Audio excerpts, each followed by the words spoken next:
everyone, hope you're doing well. Today we're back on the Update Apex Predators dev server, and it's time to have a look at the naval portion of things, because there's a bunch of really interesting vehicles for naval. I've got to actually say, I'm impressed with a lot of them. They look really nice, and looking forward to playing a lot of them. The first one is the PT-812. This is going to be in the coastal tech tree for the Americans. It's at 3.0 right now, so it follows a great tradition of 3.0 PT boats for the Americans. And it's between the Tucumcari and also the 810 that you can see here. The vehicle itself has access to two 40mm Bofors L60s, which are incredibly good, and also two dual 20mm plus a 81mm mortar. There's no torpedoes and there's no extra stuff on this. It also has these huge smoke funnels for some reason, obviously overcompensating, and it has access to obviously engines, massive fuel tanks, and of course some ammo storage for the guns as well. The modifications show it does have artillery support, which is quite fun. And one thing to also note is they've added something else to Naval, which is pretty cool. They've added a bunch of voice lines, not just for the Americans, but also for every naval nation. Every naval nation has unique voice lines, apart from the American ones, which use British ones, which is a little bit of payback, at least at the moment, for Britain having to use American voice lines for ground for approximately 5 to 6 to 7 to 8 years. So just to give you an example of the voice lines, we'll play a little bit here. Action stations, man your posts. Engines, flank speed. Helm, hard aport. Attacker! Ahead! 2,000 meters! Action stations, enemy spotted. Air attack alert. Target identified. Boat. Bearing 20. 500 meters. Enemy destroyed. Helm, hard a starboard. Hard starboard, aye! Air attack alert. Starboard, all. Hard starboard, aye! Helm, midships. Helm midships, aye! Boat! Ahead! So there you go. That's some of the voice acting which is going on when it comes to naval. But as I said, each nation has its own ones right now, apart from America, which shares Britain's. So I'll just fix the lighting when it comes to the hangar. But there's a ton of different voice lines, and they all sound pretty cool. They all sound pretty fun. Some will get annoying over time, but you can always turn them down in the sound settings. The Germans get access to the Z-47. This is the first standard, I suppose you'd class. It has a premium for rank 3 for the Germans. Obviously, they've had a few kind of pre-order vehicles and also access to the Z-25, which was an event vehicle, but never just a standard one. This is a 1936C destroyer. It has access to the 128mm guns with the dual mounts. There's 3 sets, 1 on the front, 2 on the back. Has a ton of 37s, 7 dual mounts, and a ton of 20mm, 2 duals and 2 quads. You can see some of the AA on the back here and also in this little area. It also has access to 12 torpedoes, which I don't really understand how that works, because you have torpedo tubes here. It says these are 6, but I only see 4 here. Maybe it's a visual model. And there's also what looks like a reload for torpedoes as well on top of that, which is around the place. It has engines in the center, as all destroyers do. And also with the 128s, you are limited to HE ammunition. HE and then HETF, so no armor piercing here, so you're just going to have to try and deal as much damage to the outer areas of the enemy to hopefully cripple it overall. Has the G7A torpedoes that German sailors should be used to at this point, and of course 37mm get HE, AP or standard, which is a mix of the two setups. This is a very bog standard destroyer, has a lot of the similar features to a lot of the other German destroyers. I personally prefer the ones with the 150 guns, but the 128s do well because of a good fire rate. Then you've got a coastal machine. This is the V990. It definitely has a beautiful color to it, and also is part of the GDR forces, the naval forces on the eastern side of Germany. Then in the coastal fleet, it's actually on the western side of the tech tree, so between the S144 and and also the VS-10, but this is way more of a modern vehicle compared to those.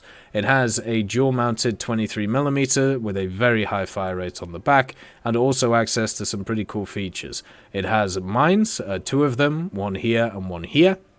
Also 2 torpedoes, the 5365 torpedoes, which launch backwards and then fly forwards. These torpedoes are really good. They have a maximum speed in the water of 126 kilometers an hour and also can travel at 12 kilometers. So these are going to catch a lot of people out because they're a hell of a lot faster than other torpedoes that you've seen. Then the 23mm is massively fast firing. The issue with this machine is the fact that it has 5 crew, and that's it. So it gets sneezed on and it will die. There's no other way around it. So overall, the vehicle itself, not a ton of survivability, but a ton of really cool features. So you can see here, there's the mines and how they pop out, and then if you want to see the good old torpedo and how fast it goes, like, it's pretty nippy once it gets up there, you know. It flies very quick compared to others, which is good to see. And then of course you have, you know, the 23mm that we talked about, which is around as well, and the torpedoes, which are pretty nice. So you can also hear some of the voice acting in the background. What I'll actually do is I'll make an individual video looking at all of the new voice lines and what's kind of gone on with them, and go from there, which should be quite good. The 23 is slightly limited because of the ammo capacity on it, but apart from that, it's not, you know, too bad in general. So there we go. You can see you can do a metric ton of damage to PT boats as you move around. The 23 guy is also in a little shell in the back, looking like a turtle, which I can always appreciate from a vehicle.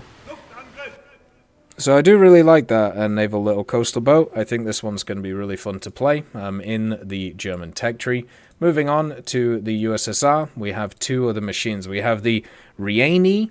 This is a hodgepodge of a vehicle.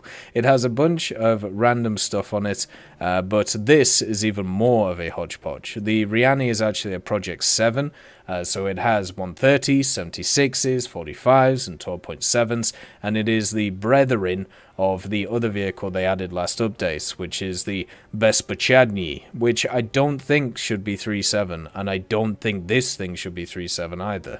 This thing has the same armament as the Subrachnielny, which is at 4.3, and pretty much the same output of damage. It has access to 4 130mm B13 in single mounts, 2 on the front and 2 on the back.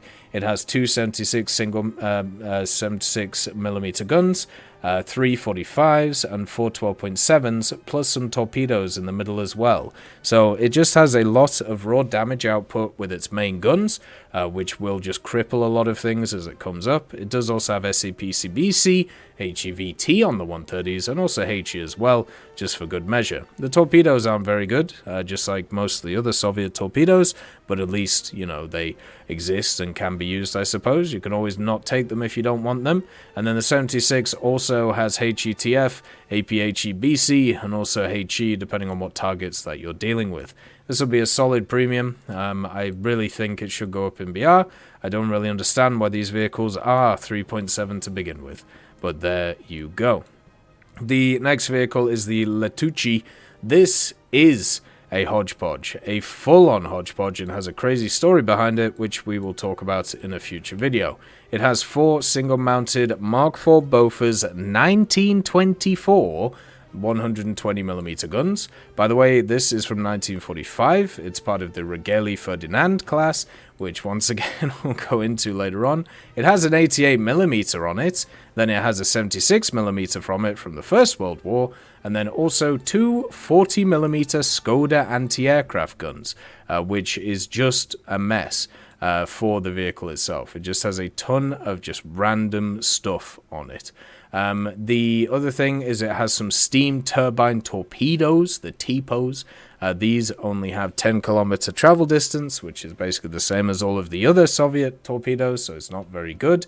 And for the 120s, you only get HE. For the 88s, you get HE and then HE.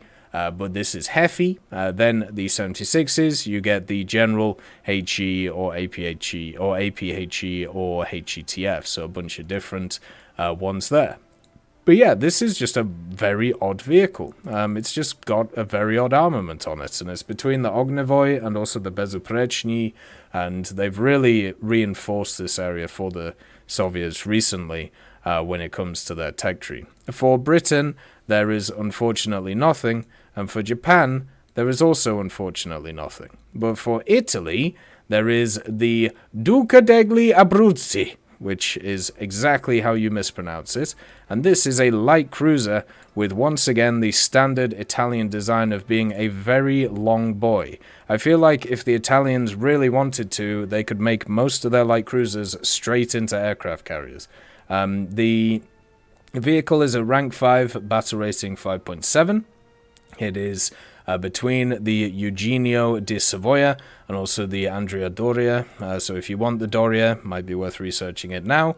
It has access to some dual 152s and some triple mounted 152s. So 5 152s here, and then also 5 152s here. 4 dual-mounted 100mm guns on each of the sides, 4 dual-mounted 37s as AA supports, and also 2 single 20mm with 4 dual 20mm. They are Breda guns, so not as powerful as some of the other ones, but not the worst in the world.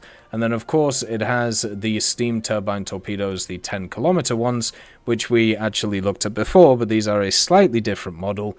Therefore, it has 12 kilometers of travel distance with 56 kilometers an hour on it as well. The 152s have HE, APHE, and also, of course, HETF. So depending on what situation you run yourself into, you can play, your cards right. I actually do like the APHE BC on a lot of the Italian vehicles. One of the problems, though, is the reload is not as good as some of its competition, which can be kind of annoying. Only 6 rounds per minute on them overall. For the 100mm, you also get HE, APHE, and also HETF.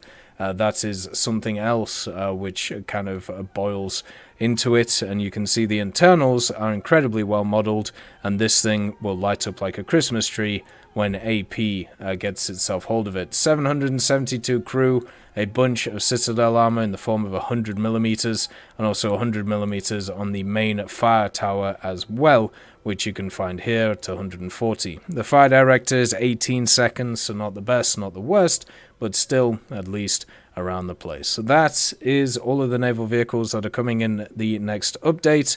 Hope you all had a wonderful day, and I'll see you next time. I'd like to thank Forge, Siegebreak, Carrion Crow, Nicholas Richardson, Elove Goat, Pyman, Winter Scientist, Merciless Reaper, Orange Tail, Teddy, Daniel Stanton, Moxie, B. Young, and also Sem Arslan, Wilkski, Uncle Bean, Derek R., Bareen, Lafouche, and Samuel Slick for supporting the channel.